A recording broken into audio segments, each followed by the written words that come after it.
اس ملک کی معاشی قتل ہو چکا ہے. اور یہ میں اب نہیں 6 مہینے سے کہہ رہا ہوں کہ اگر یہ چور اوپر جو مسلط کیے گئے ہیں، اگر آپ سمجھ رہے ہیں کہ یہ کسی ملک کو بہتر چلا لیں گے، تو ان کا 30 سال سے یہ ملک پہ ہمارے ملک کے اوپر حکومت کر رہی ہیں. دونوں جماعتیں 30 سال سے ملک پہ حکومت کر رہی ہیں.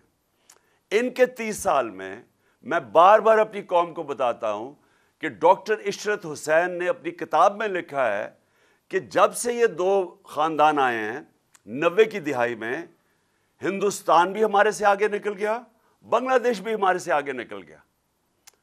یاد رکھیں کہ 90 سے پہلے پاکستان معاشی طور پہ، ہر طور پہ بنگلہ دیش سے بھی آگے تھا، ہندوستان سے بھی آگے تھا.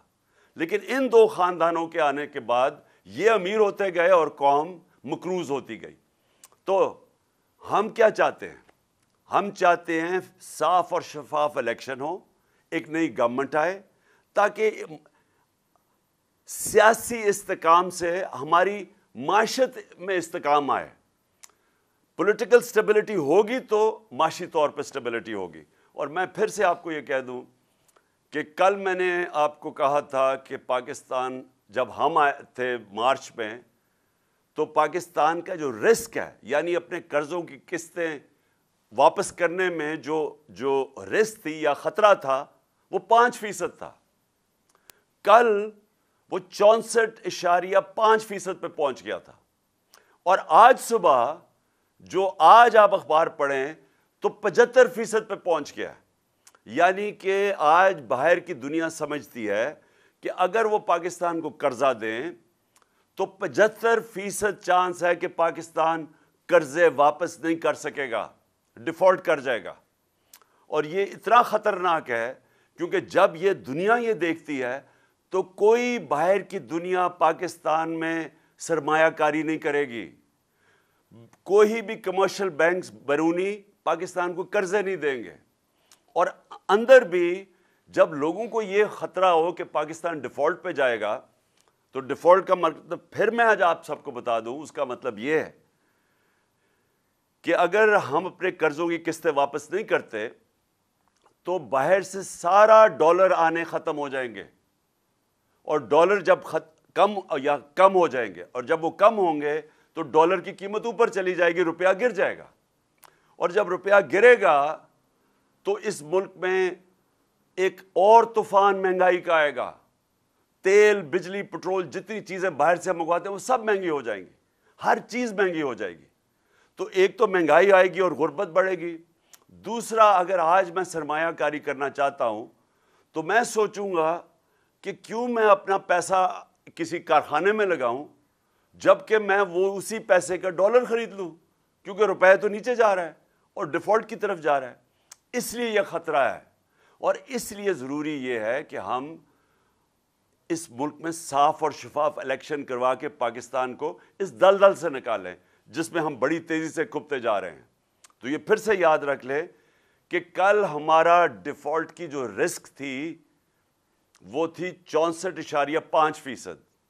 پھر سے کہ جب ہم آئے تھے، ہم جب آخر میں تھے، ہماری جب حکومت جانے لگی تھی تو وہ 5% تھی. کل 64.5% پہ تھی اور آج 75% پہ ہے. کہ اور لوگ سمجھ رہے ہیں کہ پاکستان کی معیشت ڈوبتی جا رہی ہے اور وہ اس میں اتنی طاقتیں نہیں کہ اپنے قرضوں کی قسطیں واپس کر سکے.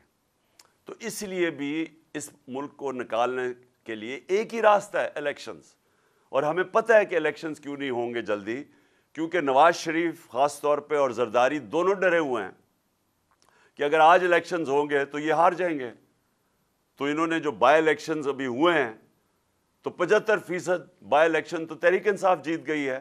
اس کے باوجود ان کو پوری مدد تھی الیکشن کمیشن کی، ان کو پوری مدد تھی اسٹیٹ مشینری کی، ان کو مدد تھی اسٹیبلشمنٹ کی، اس کے باوجود یہ ہار گئے ہیں. تو آج یہ ڈرے ہوئے ہیں کہ اب الیکشن میں ہم کیسے جائیں. لہٰذا اپنے آپ کو بچانے کے لیے یہ ملک کو تباہی کی طرف لے کے جا رہے ہیں. اور میں اسی لیے کہتا ہوں کہ ان 2 لوگ اور خاص طور پہ نواز شریف جو باہر بیٹھا ہوا ہے، اتنا اہم پوزیشن جو اس ملک کی نیشنل سیکیورٹی کے لیے ہے، کہ ملک کا آرمی چیف، اس کی تعیناتی، یہ دو نااہل ہیں اس چیز کے لیے، کیونکہ ان کے مفادات پاکستان کے مفادات سے نہیں ملتے۔ نواز شریف تو باہر بیٹھا ہوا ہے، پیسے باہر ہیں، بچوں نے برطانیہ پاسپورٹ لے لیا ہے، ان کے بڑے بڑے محلات ہیں، ان کی بزنسز باہر ہیں، تو اس کا کتنا ہے کہ کتنی فکر ہوگی اس کو پاکستان کی کہ میں اتنے اہم عہدے میں میرٹ پہ فیصلہ کروں۔ اس نے میرٹ میں زندگی میں کبھی فیصلے نہیں کیے، اور لہٰذا ہم یہ سمجھتے ہیں کہ یہ بڑا اہم ٹائم ہے پاکستان میں، اس میں فیصلے میرٹ پہ ہونے چاہیے، اور خاص طور پہ آرمی چیف کے۔ اور میں یہ اب دیکھ رہا ہوں کہ حکومت نے فیصلہ کیا کوئی آرمی ایکٹ کے اندر تبدیلی لانے کے لیے۔ میں ان کی تو بات نہیں کر رہا جنہوں نے لگنا ہے، میں تو ان کی بات کر رہا ہوں جو لگانے والے ہیں، میں تو ان کی بات کر رہا ہوں جنہوں نے آج تک صاف نیت سے اس ملک میں کوئی کام کیا ہی نہیں ہے، جنہوں نے آج تک سوائے کہ پیسہ بناؤ کیسے، چوری کیسے کرو، اور پھر اس کو بچاؤ کیسے، NRO کیسے لو، ان کا سارا وہ فوکس ہے۔ ان کی جتنی بھی اپوائنٹمنٹس ہوتی ہیں وہ اسی نظر سے ہوتی ہیں کہ ان کو ذاتی فائدہ کیسے ہو سکتا ہے۔ تو اگر یہ فیصلہ کر رہے ہیں اور آرمی ایکٹ میں چینج لے کے آ رہے ہیں، مجھے خطرہ یہ ہے کہ یہ اپنے آپ کو اپنے مفادات کے لیے، یا یہ سمجھتے ہیں کہ ہمیں فائدہ اس میں یہ اداروں کو نقصان پہنچا رہے ہیں۔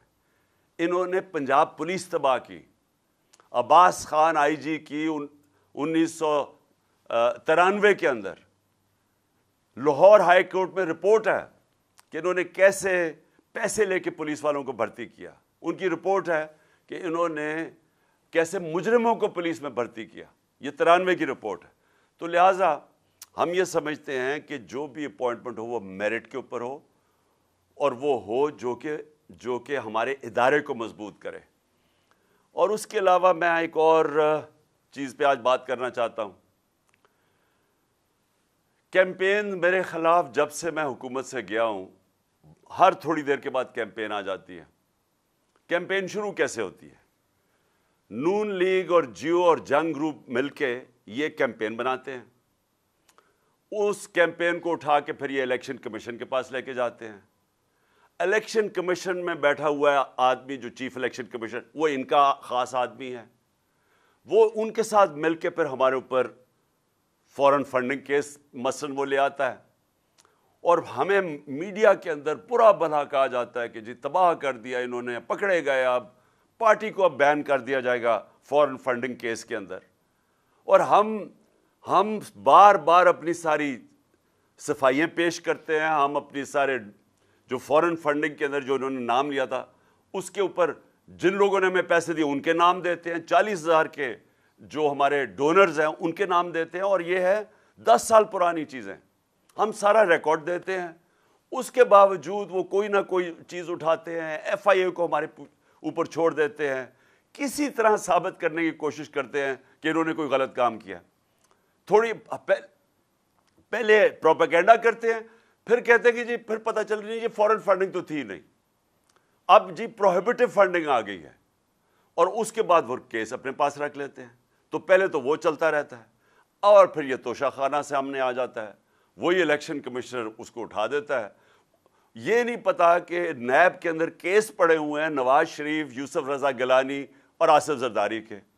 4 گاڑیاں انہوں نے نکالی، 4 بڑی بڑی مہنگی گاڑیاں توشہ خانہ سے نکالی، وہ نیب میں کیس ہے، اور کب ہے؟ 10 سال پرانا کیس ہے، اور وہ کیس پڑا ہوا ہے، ان کو کوئی نہیں پوچھتا، وہ بالکل غیر قانونی ہیں، کیونکہ آپ گاڑی نکال ہی نہیں سکتے توشہ خانہ سے۔ مجھے بھی ایک گاڑی ملی تھی، آپ نکال ہی نہیں سکتے، اور جو نکال سکتے چیزیں اس کا ریکارڈ ہوتا ہے، آپ پیسے جو بھی اس کی فارمیلٹی ہوتی ہے۔ اب انہوں نے توشہ خانہ اٹھایا ہوا ہے، میرے وکیل نے ان کی ساری چیزیں ایک ایک چیز کا جواب دیا۔ اب انہوں نے ایک نیا کام کیا، کل انہوں نے وہی جو کمبینیشن جیو نون لیگ، اور اس کے بعد انہوں نے ایک فراڈ کو پکڑا۔ یعنی اگر آپ نے کوئی غلط کام کرنا ہے تو اس میں بھی کوئی عقل ہونی چاہیے، لیکن یہ اتنے بیوقوف ہیں، کیونکہ مجرم جرائم پیشہ لوگ ہیں یہ، انہوں نے بیٹھ کے جس آدمی کو لے کے آئے وہ سوشل میڈیا نے سارا بتا دیا کہ وہ ایک بھاگا ہوا ہے ناروے سے، اس کے اوپر کتنے کیسز ہیں، اس نے پاکستان کی ایف آئی اے نے اس کے اوپر کیسز تھے، یہاں مانگنے کی کوشش کی، یعنی اس کی پوری تاریخ ہے۔ اس فراڈ کو انہوں نے کہا کہ جناب پورا ایک پروگرام کیا کہ اس نے کہا جی عمران خان کی گھڑی، اور اتنی مہنگی بک گئی۔ اور میں ان کی عقل پہ حیران ہوں کہ وہ سارا کیس، وہ جو رسید ہے وہ تو پڑی ہوئی ہے توشہ خانہ کے اندر، یعنی کتنے کی گھڑی بکی ہے وہ سب کچھ ہے، ریکارڈ اویلیبل ہے، اور انہوں نے پورا پروپیگنڈا کیمپین کی۔ تو میں نے فیصلہ کیا ہے کہ میں اب پہلے میں نے تو اس کے اوپر بھی کرنی تھی، فورن فنڈنگ کے اوپر بھی، اس الیکشن کمیشن نے میرے پر ڈالا کہ عمران خان کو پتہ ہوتے ہوئے کہ یہ غلط فنڈنگ ہے، اس کے باوجود اس نے اس کی اجازت دی۔ میں تو اس کے اوپر بھی، اس کے اوپر الیکشن کمیشن کے اوپر میں نے ہرجانہ کرنا تھا، لیکن میں آج افسوس سے یہ کہنا مجھے پڑتا ہے کہ ہمارا جو انصاف کا نظام ہے اس میں مجھے امید نہیں ہے کہ مجھے کوئی ملے گا، انصاف ملے گا۔ لہٰذا اس باری میں نے کیا کیا، میں یہ جیو گروپ کے خلاف لندن میں اب کیس کر رہا ہوں۔ میں نے وکیل سے بھی بات کر دی ہے، میں اس کے اوپر لندن میں کیس کروں گا، اور وہ اس لیے کروں گا کہ میں وہاں لندن میں ہماری رجسٹرڈ چیریٹیز ہیں جس کا میں سربراہ ہوں، نمل یونیورسٹی اور شوکت خانم کی، اور کیونکہ انہوں نے یہ وہاں بھی چلتا ہے تو ادھر میں اب ان کے اوپر کیس کروں گا کہ یہ جو میرے اوپر انہوں نے جو میری کردار کشی کی ہے، اب یہ وہاں جواب دے گے، کیونکہ ہم پیسے اکٹھے کرتے ہیں شوکت خانم کے لیے اور نمل کے لیے، تو لہٰذا میں لندن میں بھی کیس کروں گا۔ یہ جو شخص ہے، یہ جو فراڈ ہے، اس کے اوپر میں دبئی میں بھی کیس کروں گا، اور ان کے اوپر، یہ جیو کے اوپر دبئی میں بھی کیس کروں گا۔ اور میں نے فیصلہ کیا ہے کہ اب ہم ان کو اس لیے عدالت میں لے کے جائیں گے کہ ہم ثابت کریں گے کہ ان کا جو طور طریقہ ہے، یہ جو جیو گروپ ہے، یہ اس ملک کے اندر پروپیگنڈا کرتا ہے۔ یہ جو جیو گروپ ہے، اس کا مقصد اس ملک کے اندر آزادی صحافت نہیں ہے، یہ اس کو اپنے میڈیا گروپ کو استعمال کرتا ہے، یہ ایجنڈاز کے لیے استعمال کرتا ہے۔ یہ جو انہوں نے آدمی کو پکڑا اور جو دبئی میں یہ جو سارا دبئی سے اور یہ جو پروگرام کیا ہے، اگر یہ دیانتداری سے صحافت کرتے تو ان کو پتا تھا کہ یہ فراڈ آدمی ہے۔ کبھی ایک آدمی، جس آدمی کی کریڈیبلٹی کوئی نہیں ہے، اس سے تم 10 دفعہ سوچتے ہو کہ اس سے ہی آپ اس کے نام پہ یہ پروگرام کر رہے ہو، تو اگر آپ ایمانداری سے صحافت کرتے آپ کبھی ایسے گواہ کو نہیں لیتے، لیکن انہوں نے اس کو پوری طرح اس پروگرام کو ایسے بنایا اس گواہ کو کہ جیسے واقعی یہ سچ ہے۔ تو اس لیے اب مجھے کم از کم برطانیہ کی عدالت کو تو مجھے پتہ ہے، کیونکہ میں نے وہاں ایک کیس لڑا ہوا ہے، اور مجھے اتنا بھی پتہ ہے کہ 2 ہمارے لوگوں کے اوپر جب انگلیاں اٹھائی گئی، اور اس میں سے ایک ہمارا جو وزیر تھا اس نے لندن میں جا کے انصاف لیا، تو میں بھی انشاءاللہ ادھر اب ان کے اوپر کیسز کروں گا تینوں جگہ کے اوپر۔ اور میرا جو آخر میں جو میری پھر سے اپنے سپریم کورٹ کے چیف جسٹس صاحب سے بڑی ریسپیکٹفلی، آنریبل چیف جسٹس سے پھر میں اپیل کرتا ہوں کہ 5ویں دن ہو گیا ہمارے سینیٹرز اور ہمارے پارلیمنٹیرینز کوشش کر رہے ہیں کہ کیس ہمیں انصاف ملے، اور انصاف کسے ملے کہ اگر پاکستان کا جو نمبر 1 انویسٹیگیٹو جرنلسٹ ارشد شریف، اس کے لیے ہمیں انصاف چاہیے، کیونکہ جو بھی ہوا پتہ چلانا چاہیے کہ کس نے دھمکیاں دی اور اس کو باہر بھجوایا، کیوں اس کی جان خطرے میں تھی، یہ کون سا اتنا بڑا ملک سے غداری کر رہا تھا کہ اس کی جان خطرے میں اور اس کو ملک سے باہر جانا پڑے، اور پھر کس نے پھر اس کوشش کی دبئی سے ان کو واپس لانے کی، تو اس کو کینیا جانا پڑا۔ یہ میں چاہتا ہوں کہ ہمارے سپریم کورٹ اس کے اوپر پوری طرح تحقیقات کرے، کیونکہ یہ صرف یہ نہیں کہ ایک پاکستان کا نمبر 1 جرنلسٹ اس کی شہادت ہوئی ہے، یہ سارے باقی صحافیوں کے لیے بھی اگر سپریم کورٹ ان کے ساتھ کھڑا ہوگا تو تبھی وہ صحافی جو دیانتداری سے کام کرتے ہیں، جو ان کے ضمیر کی کوئی قیمت نہیں ہوتی، وہ تبھی اس ملک کے اندر صحیح معنی میں اپنے آزادی صحافت ہوگی اور اپنے حق اور سچ کے لیے کھڑے ہوں گے. تو اس لیے میں سب سے پہلے تو یہ، اور پھر سے میں اعظم سواتی کا کہتا ہوں کہ یہ پاکستان کا سینیٹر ہے. ایک ملک کا سینیٹر سے اگر یہ ہوتا ہے جو اعظم سواتی سے ہوا ہے، اور یہی نہیں کہ جو اس کے اوپر تشدد کیا گیا اور ایک ٹویٹ کے اوپر. اور میں یہ دیکھ رہا تھا کہ اسلام آباد ہائی کورٹ میں ایک جج صاحب نے یہ کہا ہے کہ ٹویٹ کے اوپر آپ کسی کو بھی یہ نہیں کہہ سکتے کہ ملک میں کوئی بغاوت کرنے جا رہا ہے. یعنی اس نے بڑا اچھا میں داد دیتا ہوں کہ بڑا اچھا بیان دیا ہے. تو اس سے جو ہوا ہے ایک ملک کے سینیٹر سے، اور جس طرح پھر وہ جو ان کی وائف کے ساتھ جو ان کو ویڈیو بھیجی گئی ہے، یعنی اس طرح کی چیز اگر ہماری سب سے بڑا جو آخری جو لاسٹ ریزورٹ والا انصاف لینے والی جگہ سپریم کورٹ، اگر ہمارے چیف جسٹس صاحب سپریم کورٹ اس طرح کے اعظم سواتی جیسے آدمی کو، ایک سینیٹر کو، ایک نمبر 1 جرنلسٹ کو، اور پھر تیسرا ملک کا ایکس پرائم منسٹر، سب سے بڑی پارٹی کا جو سربراہ ہے، اگر ہمیں انصاف نہیں ملے گا تو اس کا مطلب تو اس ملک میں کسی کو تو اور کوئی چانس ہی نہیں ہے انصاف ملنے کی. عام آدمی تو کوئی سوچ بھی نہیں پڑ سکتا کہ طاقتور کے سامنے جب وہ کھڑا ہوگا تو اسے انصاف ملے گا. تو یہ ایک ملک کے ڈیفائننگ مومنٹس ہے، فیصلہ کن وقت ہے ہمارے ملک کا. اور اس لیے ہم ریکویسٹ کرتے ہیں کہ اس ملک کو حقیقی طور پہ آزاد کریں، انصاف دے کے. انصاف دیں گے ہی تو قوم آزاد ہوگی. جب میرے پاس حقوق ہوں گے تو وہ مجھے آزاد کرے گا.